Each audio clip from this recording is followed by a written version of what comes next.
Dagon. Howard Phillips Lovecraft. I am writing this under an appreciable mental strain, since by tonight I shall be no more penniless, and at the end of my supply of the drug which alone makes life endurable. I can bear the torture no longer, and shall cast myself from this garret window into the squalid street below. Do not think from my slavery to morphine that I am a weakling or a degenerate. When you have read these hastily scrawled pages you may guess, though never fully realize, why it is that I must have forgetfulness or death. It was in one of the most open and least frequented parts of the broad Pacific that the packet of which I was supercargo fell a victim to the German sea raider. The Great War was then at its very beginning, and the ocean forces of the Hun had not completely sunk to their later degradation, so that our vessel was made legitimate prize, whilst we of her crew were treated with all the fairness and consideration due us as naval prisoners. So liberal, indeed, was the discipline of our captors, that 5 days after we were taken I managed to escape alone in a small boat with water and provisions for a good length of time. When I finally found myself adrift and free, I had but little idea of my surroundings. Never a competent navigator, I could only guess vaguely by the sun and stars that I was somewhat south of the equator. Of the longitude I knew nothing, and no island or coastline was in sight. The weather kept fair, and for uncounted days I drifted aimlessly beneath the scorching sun, waiting either for some passing ship, or to be cast on the shores of some habitable land. But neither ship nor land appeared, and I began to despair in my solitude upon the heaving vastnesses of unbroken blue. The change happened whilst I slept. Its details I shall never know, for my slumber, though troubled and dream-infested, was continuous. When at last I awaked, it was to discover myself half sucked into a slimy expanse of hellish black mire which extended about me in monotonous undulations as far as I could see, and in which my boat lay grounded some distance away. Though one might well imagine that my first sensation would be of wonder at so prodigious and unexpected a transformation of scenery, I was in reality more horrified than astonished, for there was in the air and in the rotting soil a sinister quality which chilled me to the very core. The region was putrid with the carcasses of decaying fish, and of other less describable things which I saw protruding from the nasty mud of the unending plain. Perhaps I should not hope to convey in mere words the unutterable hideousness that can dwell in absolute silence and barren immensity. There was nothing within hearing, and nothing in sight save a vast reach of black slime, yet the very completeness of the stillness and homogeneity of the landscape oppressed me with a nauseating fear. The sun was blazing down from a sky which seemed to me almost black in its cloudless cruelty, as though reflecting the inky marsh beneath my feet. As I crawled into the stranded boat I realized that only one theory could explain my position. Through some unprecedented volcanic upheaval, a portion of the ocean floor must have been thrown to the surface, exposing regions which for innumerable millions of years had lain hidden under unfathomable watery depths.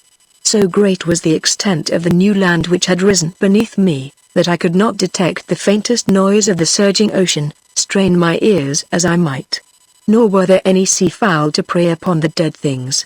For several hours I sat thinking or brooding in the boat, which lay upon its side and afforded a slight shade as the sun moved across the heavens. As the day progressed, the ground lost some of its stickiness, and seemed likely to dry sufficiently for traveling purposes in a short time. That night I slept but little, and the next day I made for myself a pack containing food and water, preparatory to an overland journey in search of the vanished sea and possible rescue. On the third morning I found the soil dry enough to walk upon with ease. The odor of the fish was maddening, but I was too much concerned with graver things to mind so slight an evil, and set out boldly for an unknown goal. All day I forged steadily westward, guided by a faraway hummock which rose higher than any other elevation on the rolling desert. That night I encamped, and on the following day still traveled toward the hummock, though that object seemed scarcely nearer than when I had first espied it. By the fourth evening I attained the base of the mound, which turned out to be much higher than it had appeared from a distance, an intervening valley setting it out in sharper relief from the general surface. Too weary to ascend, I slept in the shadow of the hill. I know not why my dreams were so wild that night, but ere the waning and fantastically gibbous moon had risen far above the eastern plain, I was awake in a cold perspiration, determined to sleep no more. Such visions as I had experienced were too much for me to endure again. And in the glow of the moon I saw how unwise I had been to travel by day. Without the glare of the parching sun, my journey would have cost me less energy. Indeed, I now felt quite able to perform the ascent which had deterred me at sunset. Picking up my pack, I started for the crest of the eminence.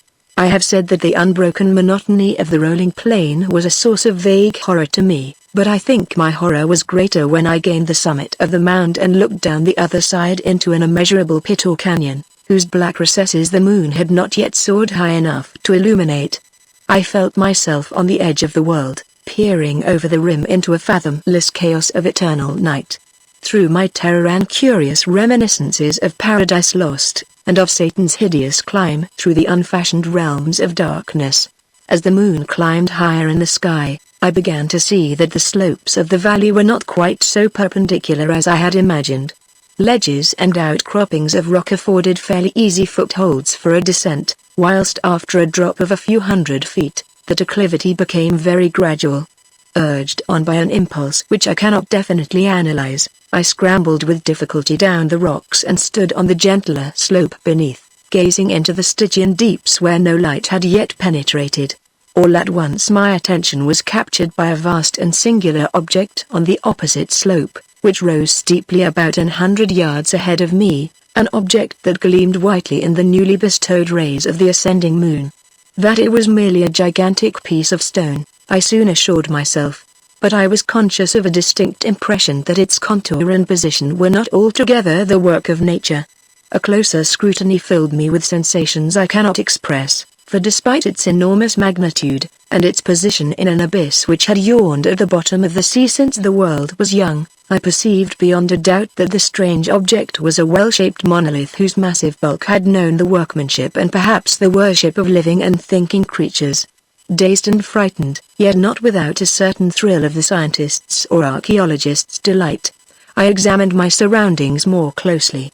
The moon, now near the zenith, shone weirdly and vividly above the towering steeps that hemmed in the chasm, and revealed the fact that a far-flung body of water flowed at the bottom, winding out of sight in both directions, and almost lapping my feet as I stood on the slope.